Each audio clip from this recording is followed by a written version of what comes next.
ګامه کې ور ورسېدم. ها ها او خپې مې ورته اړم کړه او شی مې قابو کړو. پوره ډیم دې قابو کړو دې په یوازې ځان نکي یو سر سیلاب داسې چاپې والې ته به چې مخ ما وویل لا کې رانه وخوړه. نه نه هغې ته پته وایي دا ګل حسن شاه دی پوهېږې ته اورېدی بس اوبه ترې نه د دې لاندې اوس ټولې اوبه تا به یې خلکو ډېر لوی احسان کړی خو څوک یې مني یار نو خو دقه خو د نن سبا د خلکو همدغه حال پوره ډیم دا وطن لکه دا وطن دې ډیم پوره وړو دې سیلاب او ته د منډي پولې یوړو ته ورته په دغه ځای کې سملاستې ایکي او سر لکه مطلب زه پې پیما دا بیا چې اوبه کمې شوې که نه نو ما دا پولې خو تا نه وم وړی پولې خو وړلي دا زه په ډیم شوم نو دا سر خوړلې یوړو نه نه تا ډیم اوبه رامنې کړو دریاب نه راوړو خلکو غرونو ته ختلي وو او کتلې په دوربینه چې ګل حسن شاه بس بند ته ورمخه اړمه یې چولې او ځان یې اوبه تا ګورئ په دې خپل جان باندې ډېر بس لکه خپل ځان دې ور وړاندې کړی و پوهېږې په دې خپل ځان دې ډېرې لوبې وکړې خپله زندګۍ دې په دو لګولې وه پوهېږې خپله زندګي دې ورسره په دو لګولې اوبو سره خو دا چېرته رامنې کېدې داسې نو دا پوهې ده چېرته وړلي وو دی سر دریاب ته وړی و سر خوړلی دلته په ډیم شومه دی دلته کې د خدای د نامې لاس اچو خدا ښه وه پول خو تا بیا روم نیوه که نه پول خو مې بیا دغه ځای نه را په اوږه کړ دلدار ګړی په طرف ورغلی وې که نه بیلې په طرف داسې په دغه سیند غاړه کې لاړم او که نه دې خلکو کوکي موکي وایي چې دا لکه دا سی حساب کتاب دی یاره ده په دې خلکو د شکي شانته چې هم وایي سی حساب دی چې ورلم یاره وي هغه دې څوک را روان دی په دې غاړه کې یاره که نه او په دې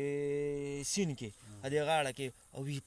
د منډې دا پولې وي را په اوږه کړی دی یاره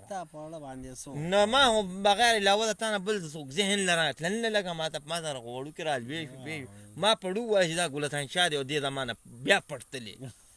دا پول ده را په اوږه کړی دی پوه شو خو لکه ما د هغه ټایم کې تپوس نه وکړی خو لکه زه دې په ځان پوه نه کړم تا ته پته وه چې دې مې اوس منې کوي لږه دغه خبره م نو په دې په دې ذله په دې پوره ذله نه نه ما ته پته ده ما ته پته ده چې دغه کوم بیا چې ته نه بیا ما خلکه بوځي خو داسې کار دی چې په دې ثابته ایریا کې په ذله چارسده کې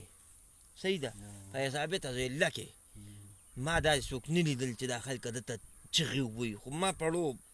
بس وامې چې وله چې دا ګل حسن شاه دی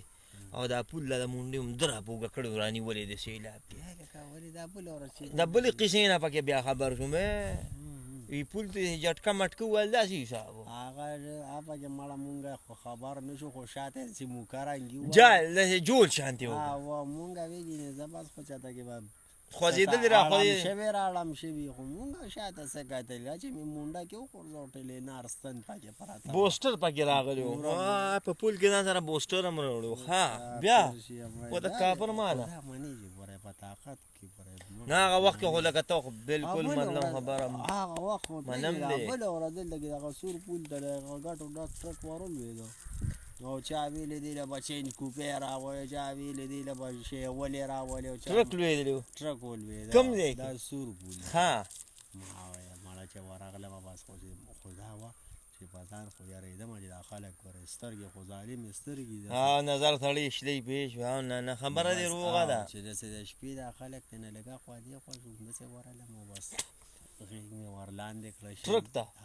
غېږ دې ورکړه هغو دلته مې بره کېښود کوم ځای کې دې بره کې خواته دی سور پول بله بچ دا ساره دا ګټ و نه نه